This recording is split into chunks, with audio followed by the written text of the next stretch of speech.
Noxush xabar hozirgina e'lon qilindi. Assalomu alaykum aziz tomoshabin, tezkor xabar va yangiliklardan birinchilardan bo'lib xabardor bo'lishni istasangiz video ostiga bir dona like bosib kanalimizga obuna bo'lishni unutmang. Farg'ona viloyatining Farg'ona tumanida yo'l chetida to'xtagan Cobalt kutilmaganda orqadan harakatlanib kelayotgan boshqa bir Cobaltning yo'liga chiqib ketdi.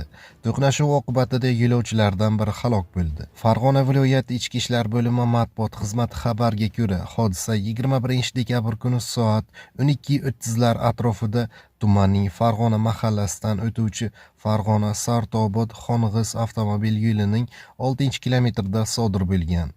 Cobalt Farg'ona shahridan Xong'is qishlog'i tomon harakatlanib ketayotgan vaqtida yo'lning o'ng tomonida to'xtab, xavfsizlik choralariga amal qilmagan holda chap tomonga qayrilib yuborgan. Natijada o'sha yo'nalishda orqasidan kelayotgan yana bir Cobalt bilan to'qnashuv sodir etgan. Yo'lovchilardan biri tan jarohati olib, tuman markaziy shifoxonasiga yuborilgan. Ko'rsatilgan muolajalarga qaramasdan 52 yoshli fuqaro shifoxonada vafot etgan. Hozirda ushbu holat yuzasidan tergovga qadar tekshiruv harakatlari olib borilmoqda, deyiladi xabarda.